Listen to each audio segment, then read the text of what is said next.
গতকাল রাতে আমাদের কাছে একটা গোপন সংবাদ আসে যে কৃষ্ণনগর ছাত্র সংঘের কাছে একদল যুবক ড্রাগস কেনাবেচা করছে।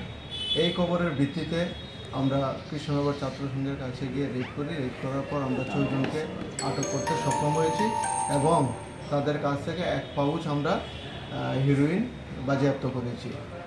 জিজ্ঞাসাবাদে আমরা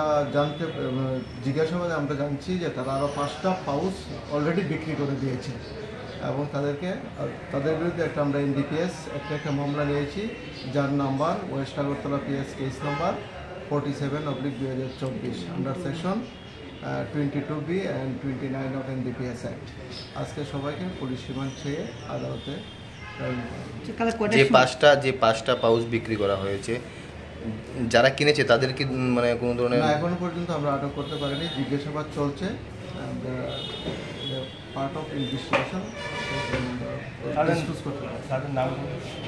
তাদের নামগুলো হলো চক্রবর্তী, বাড়ি ইস্ট প্রতাপগড়; সুমন দেবনাথ, বাড়ি হলো ডন বস্কো স্কুলের কাছে; সায়ন দেব, তার বাড়ি বট্টপুকুর; Rakesh Debnath, Ramsundarnagar; Prakash Kar, Bishalgarh SDM quarter; Kaushik Saha, colonel চুপ। কালকে কটার সময় দর্শন তাহলে?